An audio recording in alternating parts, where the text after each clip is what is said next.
Hello my dear student, welcome to Radiant Coaching Classes. My name is Shahbaz Pathan and I am your mathematics teacher. ठीक, आज हम लोग एक नया चैप्टर स्टार्ट करने वाले हैं क्लास 12th CBSE बोर्ड से रिलेटेड. ठीक है ना, क्लास 12th CBSE बोर्ड से रिलेटेड है जिसका नाम है प्रोबेबिलिटी. ठीक है ना, काफ़ी सारे बच्चों को ये चैप्टर्स बहुत ही डिफ़िकल्ट लगता है, बट अगर आपको इसके बेसिक कंसेप्ट अच्छे से क्लियर हो गए ना तो ये चैप्टर यकीन मानो कि बहुत आसान है. ठीक है, सबसे पहले आपको हर छोटी से छोटी बात का कंसेप्ट क्लियर रखना है. उसके बाद आपको आपके एक्सरसाइज का हर एक क्वेश्चन को ट्राई करना है और साथ ही साथ मिसलेनियस को भी. जब आप ये सारी चीज़ें कर लोगे तो एट द एंड आपको एक अच्छा कॉन्फिडेंट बिल्डअप होगा, एक अच्छी वाली फीलिंग आएगी कि यार हाँ, अब इस चैप्टर में हमें कोई दिक्कत नहीं है. तो ये कुछ चीज़ें हैं जो आपको इस चैप्टर में फॉलो करनी चाहिए. ठीक है ना, हर छोटी से छोटी बात को समझो, क्लियर कंसेप्ट क्लियर रखो और हर एक न्यूमेरिकल को खुद से सॉल्व करो. ठीक है, क्योंकि क्या होता है वीडियोस देखने के बाद बच्चे खुद से सॉल्व नहीं करते और जब वो कहीं उस क्वेश्चन को एग्जाम में ट्राई करने जाते तो वो कहीं ना कहीं फिर लैक ऑफ प्रैक्टिस की वजह से उनको एक कॉन्फिडेंट बिल्डअप नहीं होता. इसलिए आप लोगों से रिक्वेस्ट है कि वीडियोस को देखो और आप अपने नोट्स अपने बुक्स में बना लो और साथ ही साथ एक्सरसाइज के न्यूमेरिकल्स भी आप लोगों ने सॉल्व करके देखना चाहिए. ठीक है ना, जब तक आप खुद से सॉल्व नहीं करोगे इस चैप्टर में एक कॉन्फिडेंट बिल्डअप नहीं होगा. तो स्टार्ट करते हैं प्रोबेबिलिटी चैप्टर नंबर 13 है. कुछ इसमें बेसिक बातें हैं जो हम जल्दी से रिकैप कर लेंगे. जैसे सबसे पहले होता है रैंडम एक्सपेरिमेंट. रैंडम एक्सपेरिमेंट क्या होता है, अगर इसके एक डेफिनेशन देखी जाए तो कुछ इस तरीके से, an experiment whose outcomes can not be predict with certainty is called an random experiment. ये इसकी हो गई डेफिनेशन. मतलब क्या होता है मैं आपको वो समझाता हूँ. एक ऐसा एक्सपेरिमेंट जिसमें आपने प्रेडिक्ट ही नहीं कर पाओगे कि क्या रिजल्ट आ सकता है, क्या आउटकम्स आपको मिल सकते हैं. आपको आउटकम्स पता होते हैं बट एग्जैक्टली यही मिलेगा ये नहीं पता होता है. ऐसे एक्सपेरिमेंट को हम लोग कहते हैं रैंडम एक्सपेरिमेंट. जैसे कि अगर आपने कॉइन को टॉस किया तो आपको पता है या तो हेड मिलेगा या तो टेल मिलेगा, बट एग्जैक्टली क्या मिलेगा नहीं पता. ऐसे एक्सपेरिमेंट को हम लोग कहते हैं रैंडम एक्सपेरिमेंट. डाइस को थ्रो करने पे आपको ये बात पता होती है कि 1 से लेके 6 तक के बीच में कोई तो भी नंबर्स मिलेंगे, लेकिन एग्जैक्टली कौन सा नंबर मिलेगा ये अपने को नहीं पता होता है. ऐसे एक्सपेरिमेंट को हम लोग कहते हैं रैंडम एक्सपेरिमेंट. इसलिए डेफिनेशन इसकी कहती है experiment whose outcomes can not be predict with certainty is called random experiment. Example आपके सामने, tossing a fair coin is a random experiment. क्यों? क्योंकि आप उसमें श्योर नहीं हो कि आपको हेड मिलेगा या फिर टेल मिलेगा. Throwing a unbiased dice is random experiment. Unbiased का मतलब जिसमें इक्वली चांसेस है हर एक नंबर मिलने के. ऐसे या फेयर, सीधा सीधा अगर सिंपल लैंग्वेज में समझना है तो फेयर डाई.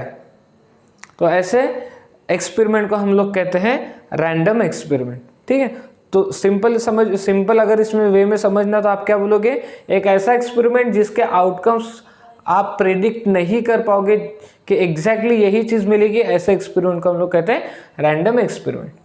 उसके बाद है सैंपल स्पेस. सैंपल स्पेस क्या होता है? Sample space basically set of all possible outcomes of an random experiment.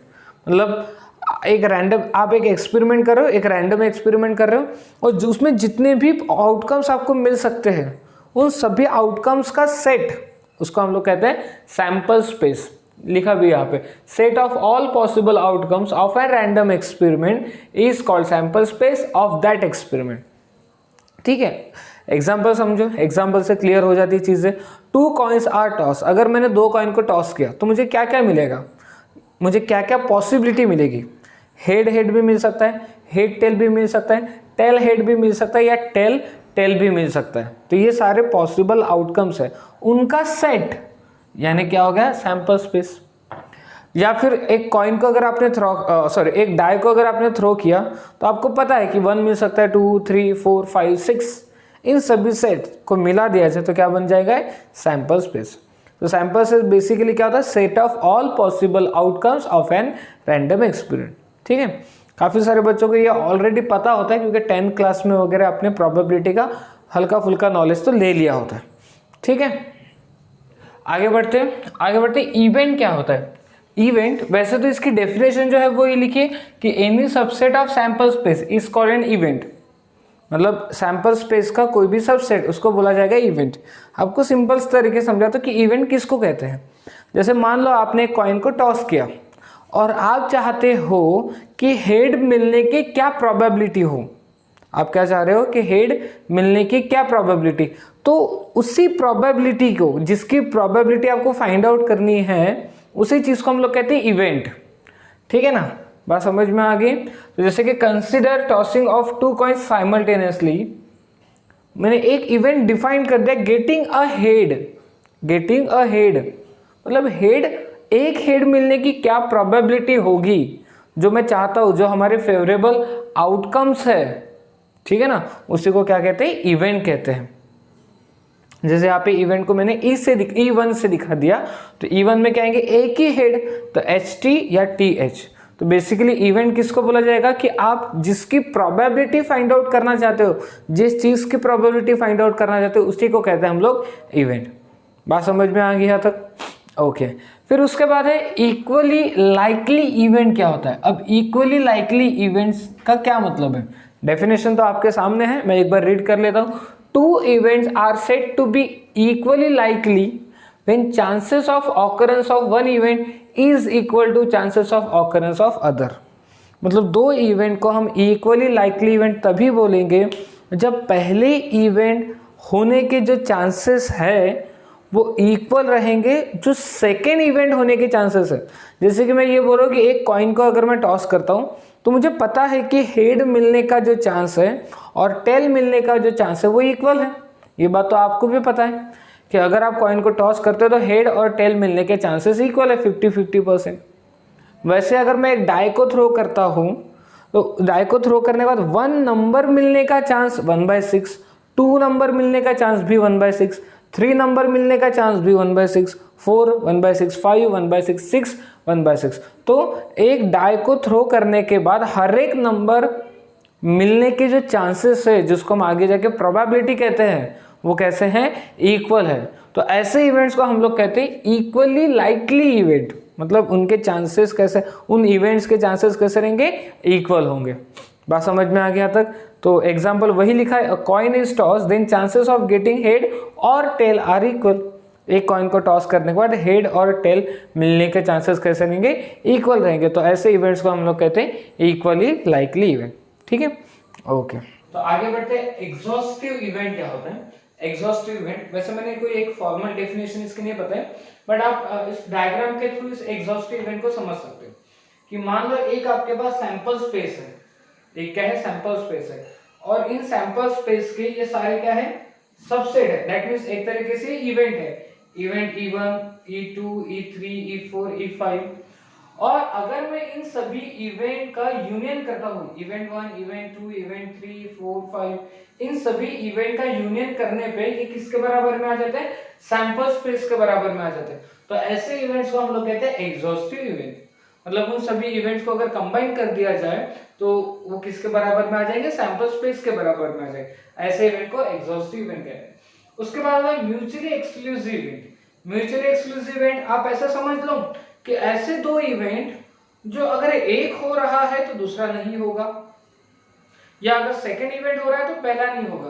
मतलब अगर आप जैसे कि फॉर एग्जांपल एक कॉइन को अगर आप टॉस करते हो और इवेंट मैंने E1 डिफाइन कर दिया getting head, event E2 define कर दिया गेटिंग टेल, तो मुझे एक बात अच्छे से पता है कि अगर इवेंट E1 हो गया तो इवेंट E2 नहीं होगा। यानी कि अगर आपको हेड मिल गया तो आपको टेल नहीं मिलेगा, या तो फिर अगर आपको टेल मिल गया तो आपको हेड नहीं मिलेगा। तो ऐसे दो इवेंट्स को हम लोग कहते हैं म्यूचुअली एक्सक्लूसिव इवेंट। मतलब बात समझ में आ गई ना, एक हुआ तो दूसरा नहीं होगा। या फिर सिंपल लैंग्वेज में उनका इंटरसेक्शन हमेशा क्या आएगा, एम्प्टी सेट आएगा, ये भी बोलते हैं। Two events are said to be mutually exclusive if they can not occur together. अगर वो दोनों एक साथ ऑकर नहीं करते तो उसको कहते हैं mutually exclusive. Their intersection is null set, उनका इंटरसेक्शन नल सेट आएगा। एक एग्जांपल मैंने लिया है, मान लो एक डाई को मैंने थ्रो किया तो सैंपल स्पेस मुझे क्या मिलेगा, 1 2 3 4 5 6, एक सैंपल स्पेस ये आ जाएगा। अब इवेंट E1 हमने डिफाइन कर दिया जिसमें हमें 1 2 3 एलिमेंट मिल रहे, E2 डिफाइन कर दिया जिसमें 4 5 6 मिल रहे। E3 डिफाइन कर दिया, इसमें 5 6 मिल रहा है। अगर मैं आपको पूछूं E1 और E3, मतलब E1 इवेंट होगा तो E3 इवेंट नहीं होगा। मतलब E1 का इवेंट, E1 का क्या मतलब है कि 1 2 3 ये वाले एलिमेंट मिलेंगे, E3 का मतलब क्या 5 6। तो ये दोनों इवेंट कभी एक साथ नहीं होंगे, क्योंकि इनके इंटरसेक्शन अगर आप देखोगे तो क्या मिल रहा है, एक एम्प्टी सेट मिल रहा है। तो ऐसे इवेंट्स को हम लोग कहते हैं म्यूचुअली एक्सक्लूसिव इवेंट। ठीक है, उम्मीद करता हूं ये जो बेसिक चीजें हैं जिनकी हमें जरूरत ओवरऑल चैप्टर्स में कहीं ना कहीं गिरती है, तो उम्मीद करता हूं कि ये सारी बेसिक डेफिनेशन आपको अच्छे से समझ में आ गई। ठीक है, ओके। अब बढ़ते हैं एक्चुअल टॉपिक पे जो क्लास 12 से रिलेटेड है, जिसका नाम है कंडीशनल प्रोबेबिलिटी। ये फर्स्ट टॉपिक है, ठीक है ना, क्लास 12 से रिलेटेड है कंडीशनल प्रोबेबिलिटी। तो अब तक जो क्लास 11 में आपने प्रोबेबिलिटी निकालना सीखा है, उसमें कोई कंडीशंस वगैरह नहीं होते थे। जैसे कि आपको बोला जाए कि एक कॉइन को टॉस किया, हेड निकालने की प्रोबेबिलिटी बताओ, टेल निकालने की प्रोबेबिलिटी बताओ। एक डाई को रोल किया, इवन नंबर फाइंड आउट करने की प्रोबेबिलिटी बताओ या ऑड नंबर फाइंड आउट करने की प्रोबेबिलिटी या प्राइम नंबर जो भी है। सिंपल आपको क्या पूछा जाता है, प्रोबेबिलिटी। अब कंडीशनल प्रोबेबिलिटी का मतलब क्या कि इसमें ना आपको एक चीज की प्रोबेबिलिटी तो निकालनी होगी, लेकिन साथ में कंडीशन भी लगा दी जाएगी। मतलब समझ रहे हो बात को, कि कुछ ऐसा हुआ होगा, जैसे एक एग्जांपल के थ्रू समझाता हूं मैं आपको। अ डाई इज रोल, एक डाई को हमने क्या किया, रोल किया, and it is known that number appearing is even. What is the probability that number appeared is 6। तो समझो इन्होंने क्या कंडीशन क्या लगा दी कि आपने क्या किया ना, एक डाई को रोल किया। चलो डाई को रोल किया तो सैंपल स्पेस तो हमको समझ में आ ही जाएगा। सैंपल स्पेस कितना हो जाएगा, 1 2 3 4 5 6, ये सैंपल स्पेस हो जाएगा। ठीक है, लेकिन वो क्या बोल रहे हैं कि आपको ये बात अच्छे से पता है कि आपको इवन नंबर ही मिलेगा, यानी ये कंडीशन उन्होंने घुसा दी कि आपने डाई को क्या किया, रोल किया, बट ये बात आपको अच्छे से पता है कि आपको जो नंबर मिलेगा वो इवन नंबर ही मिलेगा। तो इवन नंबर जैसे हमें पता चल गया कि अच्छा इवन नंबर ही मिलेगा, तो ये सैंपल स्पेस थोड़ा सा छोटा हो जाएगा। क्या हो जाएगा, छोटा हो जाएगा। कितना हो जाएगा, कितना हो जाएगा, 1, सॉरी क्या हो जाएगा, एक्चुअल सैंपल स्पेस क्या हो जाएगा फिर,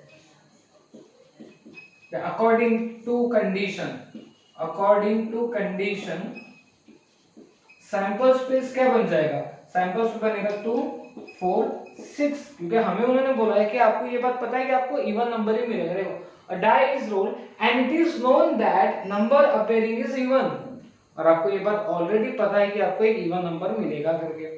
तो 6 नंबर मिलने की प्रोबेबिलिटी, तो अब देखो 6 तो एक ही है, तो 6 नंबर मिलने की प्रोबेबिलिटी क्या हो जाएगी, 6 नंबर मिलने की प्रोबेबिलिटी हो जाएगी 1/3। अगर इसके अंदर ये कंडीशन नहीं होती, ये यहां से यहां तक की अगर कंडीशन नहीं होती, ये सिंपल क्वेश्चन ऐसा होता, a die is roll, what is the probability that number appeared is 6। एक डाई को रोल किया और आपको ये पूछा गया कि 6 नंबर मिलने की प्रोबेबिलिटी क्या होती, तो फिर आपके लिए ये सैंपल स्पेस हो जाता और 6 नंबर मिलने की प्रोबेबिलिटी कितनी हो जाती, 1/6। बट कंडीशन लगाने के वजह से ये आपको क्या क्या मिला, 1/3 मिला।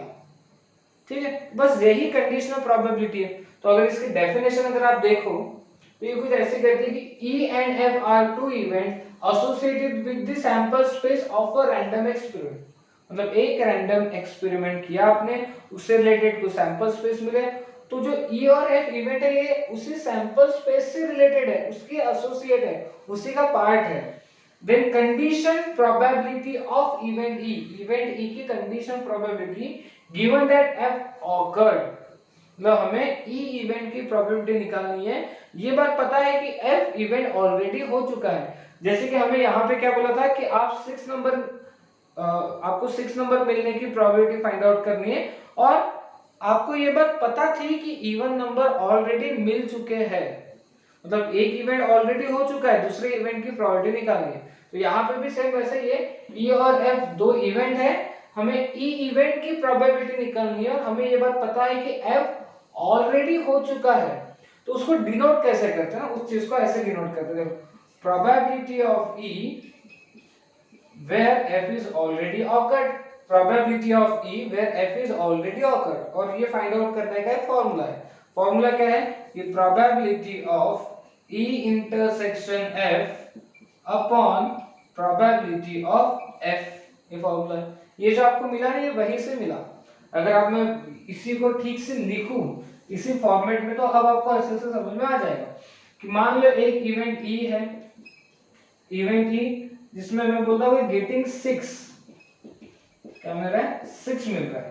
तो अब पता ही है हमें 6 मिल रहा है करके, तो इसकी प्रोबेबिलिटी क्या हो जाएगी, प्रोबेबिलिटी ऑफ इवेंट E क्या हो जाएगा 1/6, प्रोबेबिलिटी ऑफ इवेंट E क्या हो जाएगा 1/6।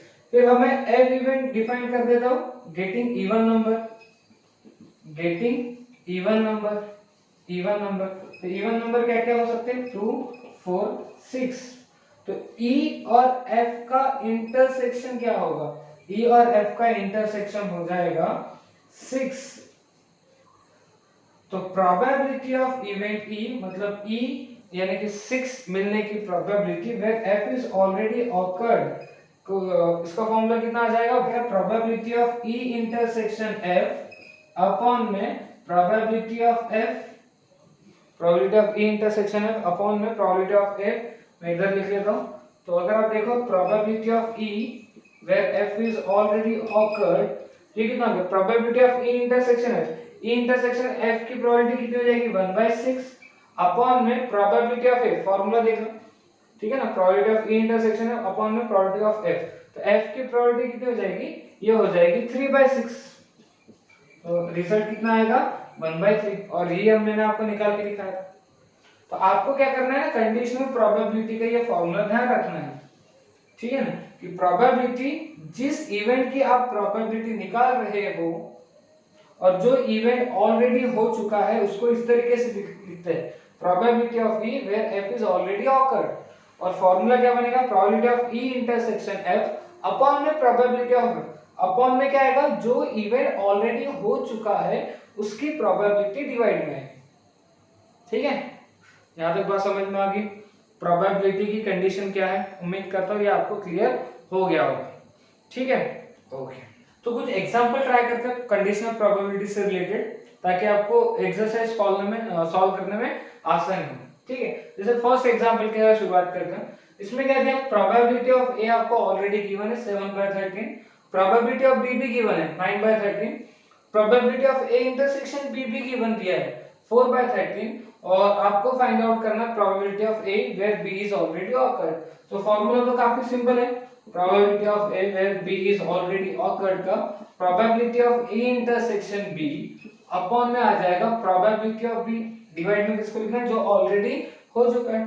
सो probability of A intersection B कितना, probability of A intersection B आ जाएगा 4/13, और प्रोबेबिलिटी ऑफ बी कितना 9/13, सो 13 13 कैंसिल, तो ये हो जाएगा 4/9। So this is probability of A intersection B, ये हो जाएगा probability of A intersection B, मतलब probability of A where B is already occurred. काफी सिंपल क्वेश्चन था, कंप्लीटली फार्मूला बेस्ड क्वेश्चन था।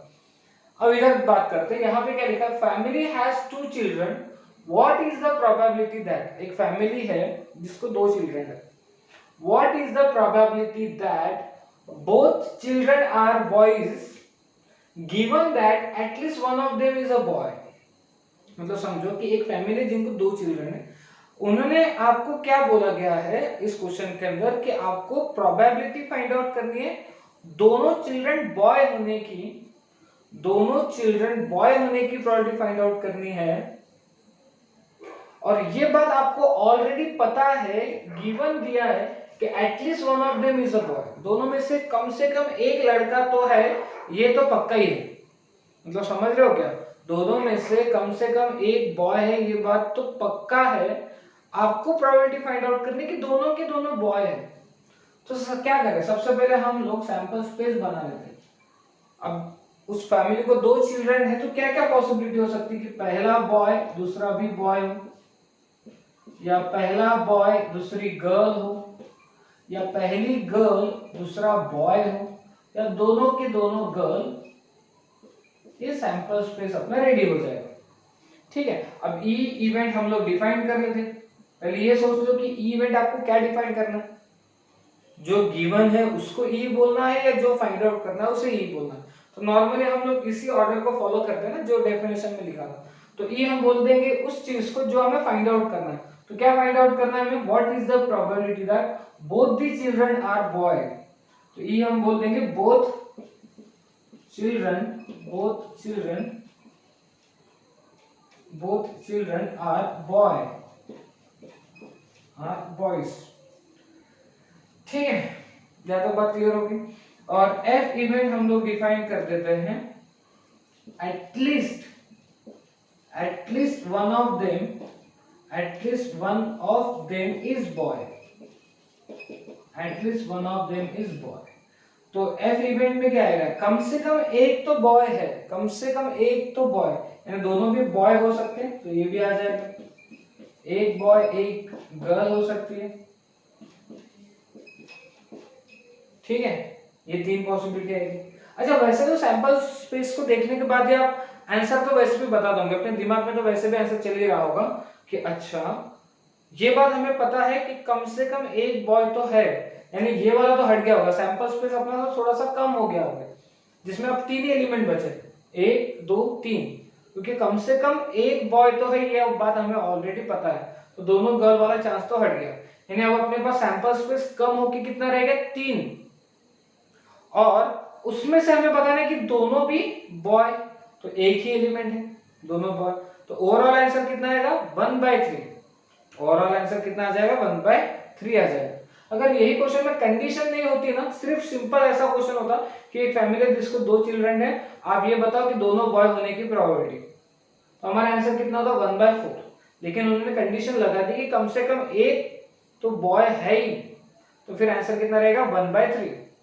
ठीक है ना, 1/3, क्योंकि एक बॉय तो अपने को दिखाई दे रहा है 3 जगह पे, और उसमें से दोनों बॉय एक ही जगह दिखाई दे रहा था, आंसर 1/3 आ गया। बस इसको आप ये फॉर्मूले का यूज वगैरह करके ठीक से कैसे सॉल्व करते हो वो देखो। तो प्रोबेबिलिटी ऑफ एफ कितना हो जाएगा, प्रोबेबिलिटी ऑफ एफ हो जाएगा 3/6, सॉरी 3/4। प्रोबेबिलिटी ऑफ एफ हो जाएगा 3/4। तो फिर ई इंटरसेक्शन एफ कितना होगा, ई और एफ का इंटरसेक्शन, अच्छा ई में दोनों चिल्ड्रन बॉयज है ना, बी बस एक ही एलिमेंट लाया करेगा, तो इन दोनों का इंटरसेक्शन क्या होगा, यही हो जाएगा, सिर्फ इन दोनों का इंटरसेक्शन एक ही रहेगा। ठीक है, तो फिर इसकी प्रोबेबिलिटी क्या हो जाएगी, probability of E intersection F की प्रोबेबिलिटी एक एलिमेंट, ओके, सो ई इंटरसेक्शन एफ की प्रोबेबिलिटी कितनी हो जाएगी, ई इंटरसेक्शन एफ के अंदर एक एलिमेंट है और टोटल एलिमेंट है 4, ये हो जाएगा 1/4। अब हमें प्रोबेबिलिटी फाइंड आउट करनी है, E that means both children are boy where F is already occur, मतलब at least one of them is a boy. तो फॉर्मूला क्या कहता है कि probability of E intersection F यानी कि 1/4 divided by probability of F यानी कि 3/4। ठीक है, तो फाइनल रिजल्ट कितना आ गया अपना 1/3। बस समझ में आ गया यहाँ तक, ठीक है ना। ई इंटरसेक्शन एफ कितना आ गया था, उसका प्रोबेबिलिटी 1/4 और अपॉन में एफ की प्रोबेबिलिटी कितनी आ गई थी 3/4। तो 1/4 3/4 को सॉल्व करेंगे तो रिजल्ट कितना आ गया 1/3।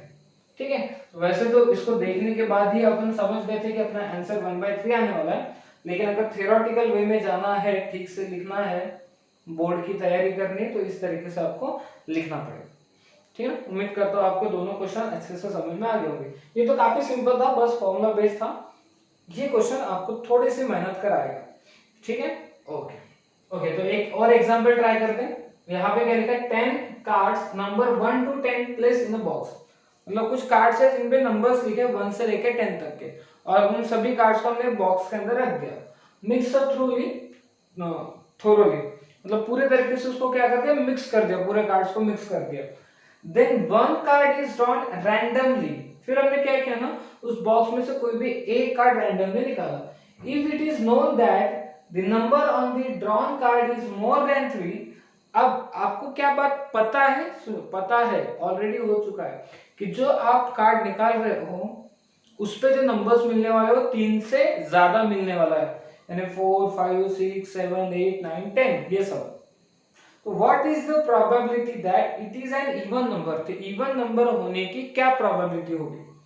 तो अगर मैं देखूं सबसे पहले सैंपल स्पेस की बात करूं तो ये 1 2 3 4 5 6 7 8 9 10। अब देखो इस क्वेश्चन को आप ऐसे भी ऑलरेडी सॉल्व कर सकते हो। हमें क्या बोला गया कि एक कार्ड निकालना है और ये बात आपको ऑलरेडी पता है कि आपको 3 से बड़ा नंबर मिलेगा। 3 से बड़ा नंबर मिलेगा मतलब 1 2 3 तो हट गए, तो बचा क्या आपके पास 4 5 6 7 8 9 10, यानी कितने एलिमेंट्स बचे? 7 एलिमेंट्स। अब इन 7 एलिमेंट्स में से इवन नंबर मिलने की प्रोबेबिलिटी, तो इवन नंबर कौन से होंगे? 1 2 3 4। आंसर क्या आएगा? 4/7 आएगा। सिंपल है, ठीक है। देखते थ्योरेटिकली करके कि कैसे करना है। तो हम लोग सबसे पहले ई इवेंट डिफाइन कर लेते जो हमें फाइंड आउट करना है। क्या फाइंड आउट करना? What is the probability that it is an even number. So getting an even number, getting an even number. तो इवन नंबर क्या क्या हो सकता है? इवन नंबर इवन 2 4 6 8 10, ये सारे के सारे इवन नंबर होंगे। और एफ इवेंट डिफाइन करते थे। एफ इवेंट क्या है? एफ इवेंट हम लोग बोल देंगे कि मोर देन 3 से बड़ा। तो एफ के अंदर क्या क्या मिलेगा? 3 से बड़ा में मतलब 4 5 6 7 8 9 10, ये सब मिल जाएगा। सो प्रोबेबिलिटी ऑफ एफ क्या आएगा? एफ की प्रोबेबिलिटी, कितने एलिमेंट मिल रहे हैं यहाँ पे? 7 एलिमेंट मिल रहे हैं। 7 टोटल एलिमेंट्स कितने हैं? 10, ये हो जाएगा 7/10। तो ई इंटरसेक्शन एफ क्या होगा? ई और एफ का आपस में इंटरसेक्शन 4 आएगा, 4 आ जाएगा, 6 आएगा, 8 आएगा, 10 आ जाएगा। तो probability of E intersection F, E और एफ इंटरसेक्शन की प्रोबेबिलिटी क्या हो जाएगी? तो ये 4 एलिमेंट है तो 4/10 हो जाएगा। तो अब हमें फाइंड आउट करना है probability of E where F is already occurred. E event that means even number मिलने की प्रोबेबिलिटी जिसमें आपको ऑलरेडी ये बात पता है कि जो आप कार्ड निकालने वाले हो वो 3 से बड़ा नंबर देगा। तो फॉर्मूला होता है probability of E intersection F divided by probability of F. So probability of E intersection F कितना? 4/10 और प्रोबेबिलिटी ऑफ इंटरसेक्शन एफ कितना? 7/10। तो आपका रिजल्ट आ जाएगा 4/7। ठीक है, ओके। वैसे तो क्वेश्चन देखने के बाद ही हमें पता चल गया था सैंपल स्पेस लिखने के बाद कि आंसर हमारा 4/7 आएगा करके, ठीक है। लेकिन इस तरीके से थियोरेटिकली अपने को सॉल्व करना पड़ेगा पूरा का पूरा step by step board exam की तैयारी के लिए, ठीक है। तो आई होप कि आपको चीजें अच्छे से समझ में आ रही होगी, ठीक है। तो अब हम स्टार्ट करेंगे हमारी एक्सरसाइज 13.1 को, ओके। तो स्टार्ट करते हैं एक्सरसाइज 13.1, ठीक है। क्वेश्चन नंबर 1 क्या बोला गया है? Given that E and F are two events such that probability of E 0.6, probability of F 0.3, probability of E intersection F 0.2, and we have to find out probability of E where F is already given and probability of F where E is already given. So first की अगर बात की जाए कि probability of E where F is already given, तो इसका formula क्या हो जाएगा? Probability of E intersection F upon probability of F. So probability of E intersection F 0.2 upon में प्रोबेबिलिटी ऑफ एफ है 0.3, तो ये हो जाएगा 2/3, ठीक है। देन उसके बाद सेकेंड क्या कहता है कि probability of F where E is already given, तो ये फॉर्मूला होगा probability of E intersection F upon में आएगा probability of E. So probability of E intersection F आपको गिवन दिया है 0.2 अपॉन में आएगा probability of E which is 0.6। तो जब आप इसको सॉल्व करेंगे तो रिजल्ट आएगा 1/3। तो कंप्लीटली फॉर्मूला बेस्ड क्वेश्चन है, ज़्यादा कुछ आपको इसमें दिक्कत नहीं जाएगी। सेकेंड क्वेश्चन क्या कहता है? कंप्यूट मतलब find probability of A where B is already given. तो यहाँ पे फॉर्मूला हो जाएगा probability of A where B is already given, probability of A intersection B upon probability of B, और probability of A intersection B दिया हमें 0.32 upon probability of B दिया है 0.5, तो ये हो जाएगा आपका 32/50, दैट मीन्स 16/25। ओके, तो ये रहेगा अपना फाइनल रिजल्ट। आगे बढ़ते क्वेश्चन नंबर 3 की तरफ। क्वेश्चन नंबर 3 भी काफ़ी आसान है। क्या क्या गिवन है? प्रोबेबिलिटी ऑफ ए गिवन है 0.8, प्रोबेबिलिटी ऑफ बी गिवन है 0.5, probability of B where A is already given 0.4 दिया है, और हमें पहला फाइंड आउट करना है probability of A intersection B, second find out करना है probability of A where B is already given, and probability of C A union B. ये तीन चीज़ें फाइंड आउट करनी। तो देखते हैं कि फर्स्ट वाला हमें कहाँ से मिलेगा। जैसे कि हमें ये बात ऑलरेडी पता है कि probability of B by A given है, तो फॉर्मूला हो जाएगा probability of B intersection A upon में आएगा प्रोबेबिलिटी ऑफ ए। और अगर मैं इस प्रोबेबिलिटी ऑफ ए को शिफ्ट कर दूं तो probability of B intersection A, अब बी इंटरसेक्शन ए लिखो या ए इंटरसेक्शन बी लिखो, both are same.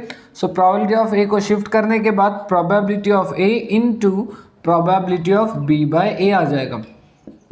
So probability of A आपको ऑलरेडी गिवन है which is 0.8, probability of B by A भी गिवन है विच इज 0.4। सो ये हो जाएगा 0.32।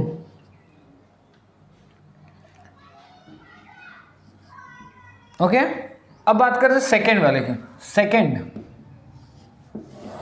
सेकेंड में हमें क्या निकालना है? Probability of A where B is already occurred. तो फॉर्मूला हो जाएगा probability of A intersection B upon में आएगा प्रोबेबिलिटी ऑफ बी।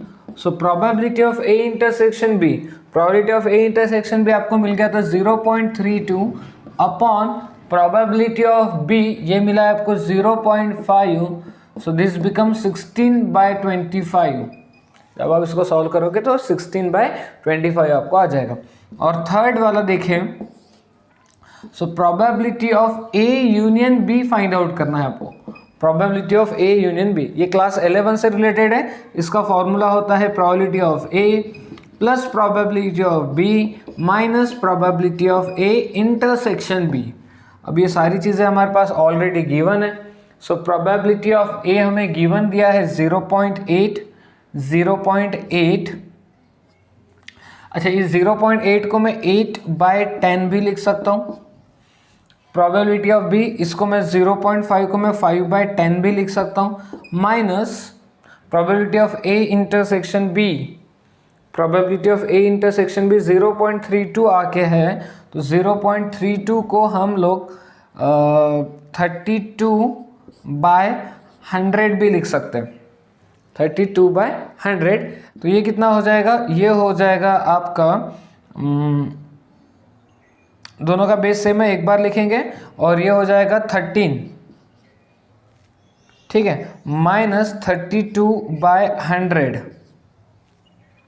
अब एक काम कर लो, ऊपर भी 0 नीचे भी 0 बना लो, तो दोनों का यहाँ पे भी बेस सेम आ जाएगा 100, और ये कितना हो जाएगा 98, ठीक है 98। दोनों में आई थिंक 2 से डिवाइड हो जाएगा, तो नीचे में आ जाएगा 50 और इधर आ जाएगा 49, तो 49/50 ये रहेगा अपना रिजल्ट।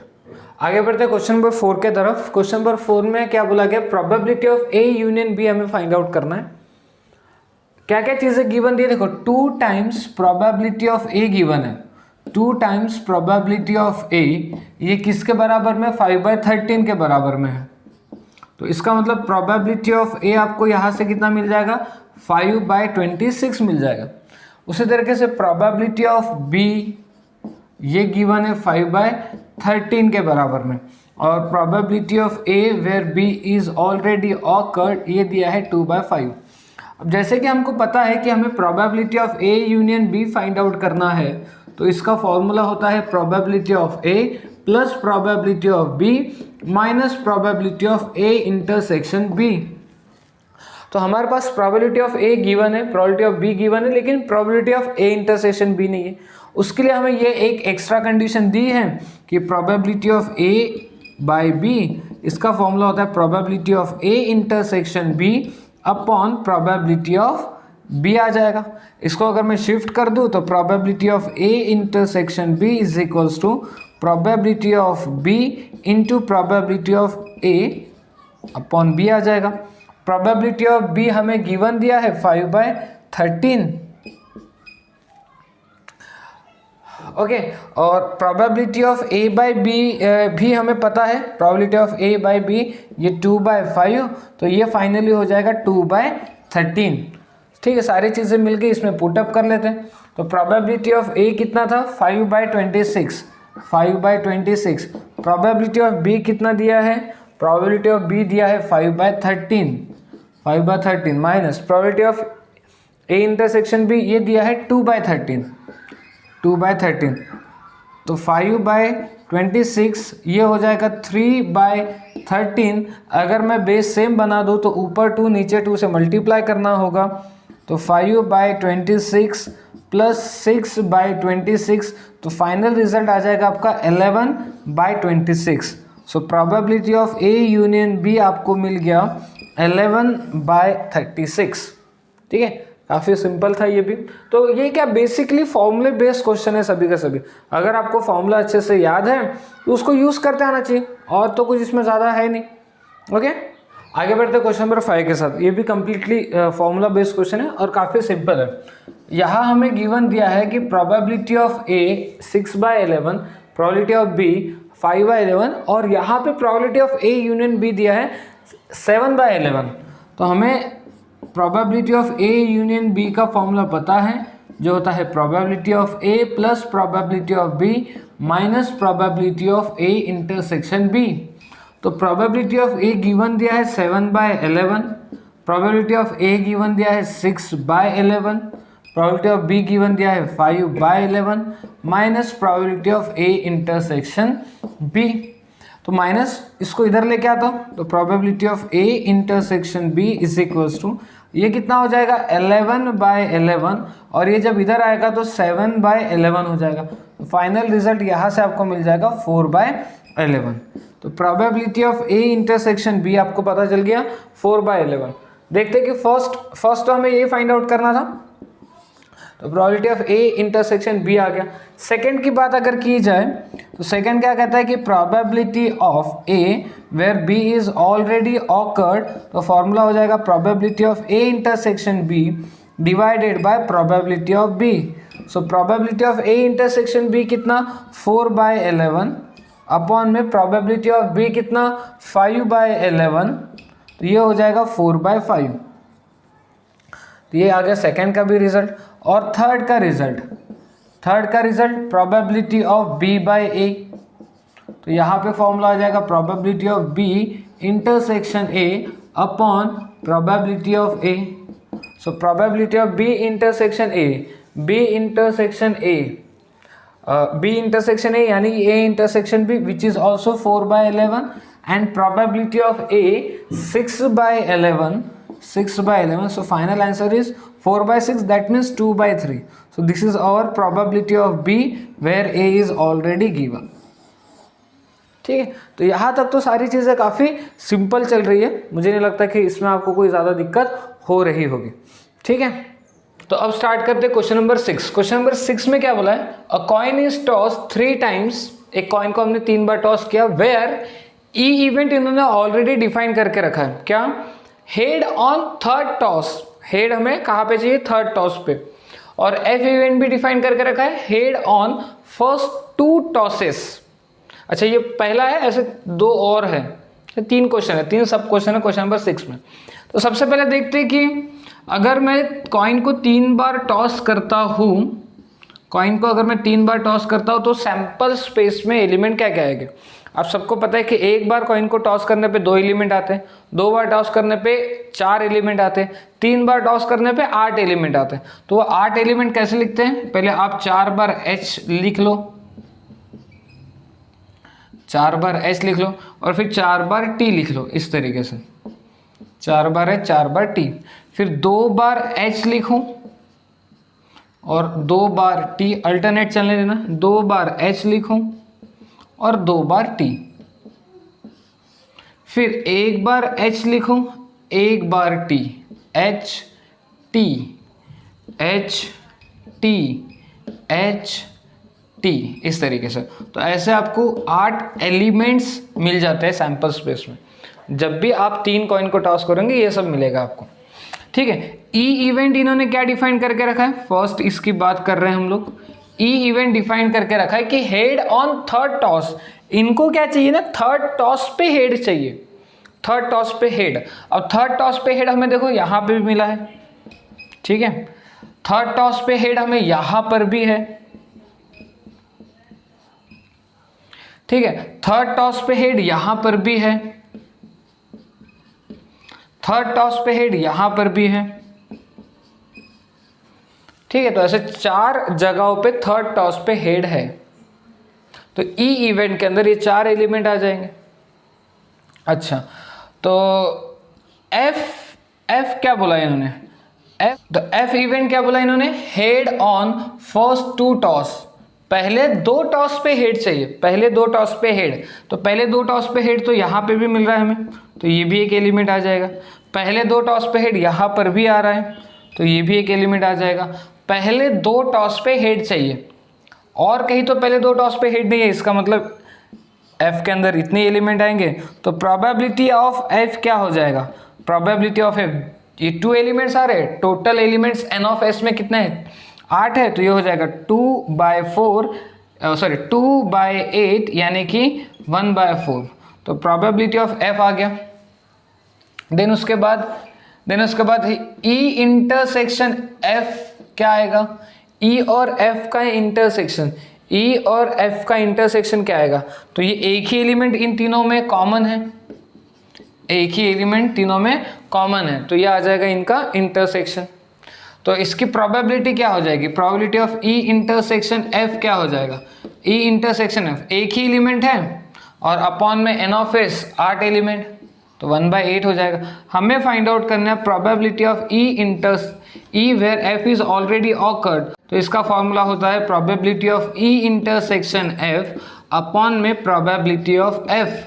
तो probability of E intersection F कितना मिला, 1/8 divided by probability of F कितना है, 2/8 ले लेते हैं, तो फाइनल रिजल्ट हमारा आ जाएगा 1/2। तो ये मिल गया हमें probability of E where F is already occurred, ये रहेगा हमारा फाइनल रिजल्ट, ठीक है ना।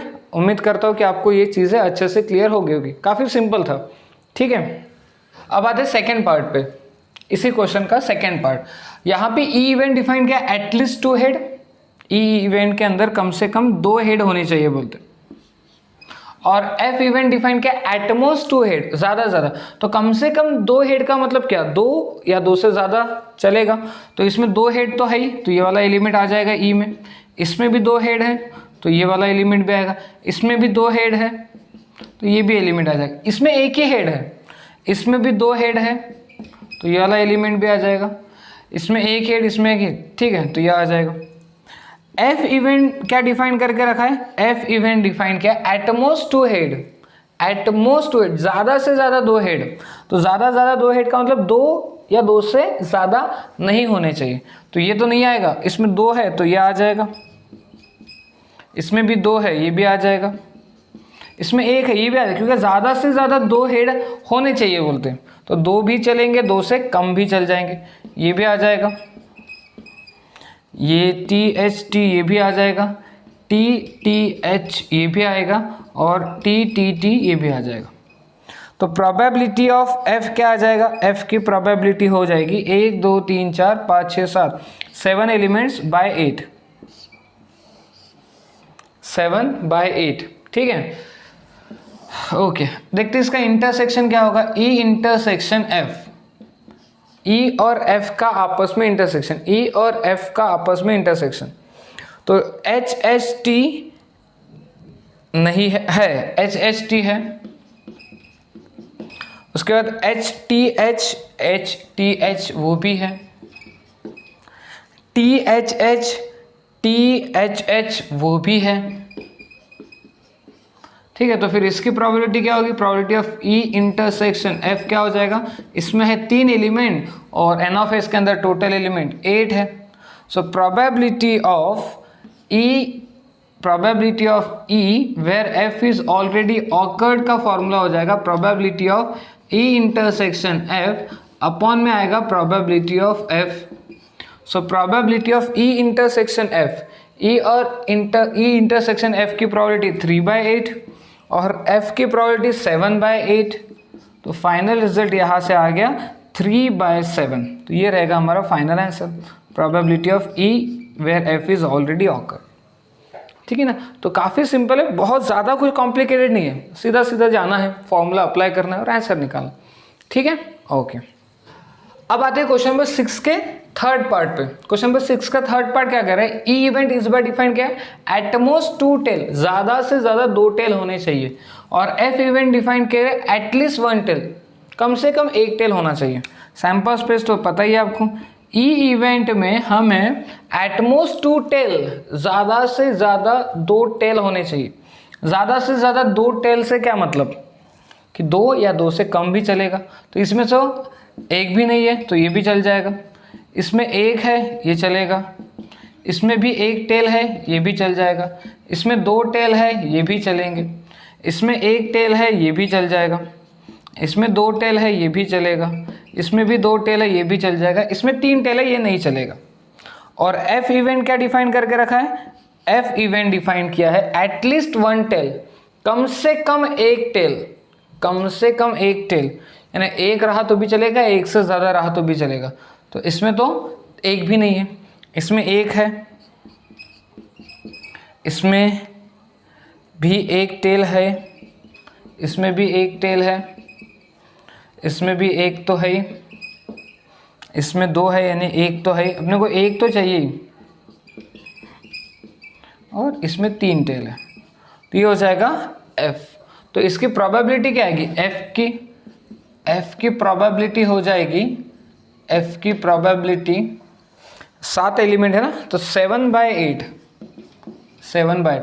तो probability of E intersection f, E intersection f, ई और f का इंटरसेक्शन क्या होगा, HHT तो है ही, HTH भी है,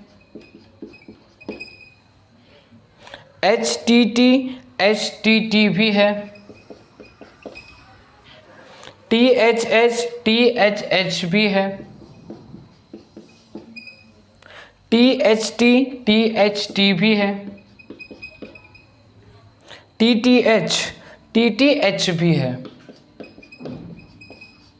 तो सॉरी, ये इंटरसेक्शन आ गया, तो इसकी प्रोबेबिलिटी कितनी आ जाएगी, probability of E intersection F कितना आएगा, 6 एलिमेंट है तो 6/8 आ जाएगा, 6/8। अब हमें क्या फाइंड आउट करना है, हमें फाइंड आउट करना है probability of E where F is already occurred. तो probability of E intersection F 6/8 upon में प्रोबेबिलिटी ऑफ एफ 7/8, तो ये आंसर आ जाएगा 6/7। तो ये रहेगा हमारा फाइनल है। तो इस तरीके से क्वेश्चन नंबर 3 को हमें सॉल्व करना है। काफ़ी सिंपल था, कुछ ज़्यादा लेंदी पार्ट इसमें था नहीं। उम्मीद करता हूँ आपको क्वेश्चन अच्छे से समझा होगा, जो कंसेप्ट मैंने बताया वो क्लियर हो गए होंगे, और जिस वे से न्यूमेरिकल मैंने सॉल्व करा दिए होंगे वो भी आपको आसानी से समझ में आ गया होगा। ठीक है, सो आज के वीडियो में हम लोग यहीं पे स्टॉप हो जाएंगे। Next video that means lecture number 2 में हम लोग एक्सरसाइज 13.1 को आगे कंटिन्यू करेंगे, क्वेश्चन नंबर 7 से कंटिन्यू करेंगे। इस वीडियो में पूरा कंप्लीट करना हमारे लिए पॉसिबल नहीं है, वीडियो की लेंथ काफ़ी ज़्यादा हो जाती है। ठीक है, ओके। तो वीडियोस पसंद आया तो वीडियो को शेयर करो, अपने जो अदर फ्रेंड्स हैं जो इस साल क्लास 12 CBSE की एग्ज़ाम दे रहे हैं उनको इस चैप्टर के लिंक फॉरवर्ड करो, ताकि उनकी जो अपकमिंग एग्ज़ाम है उनमें ये वीडियोस उनकी थोड़ी बहुत हेल्प कर पाए। ठीक है, चैनल अगर सब्सक्राइब नहीं किया तो चैनल को सब्सक्राइब कर लो, और वहाँ पे बेल आइकन का बटन होता है उसको प्रेस कर लो, ताकि जब भी मैं इस चैप्टर से या कोई भी चैप्टर से रिलेटेड वीडियोस अगर अपलोड करूँ तो उसके नोटिफिकेशन आपको मिल जाए। ठीक है, ओके।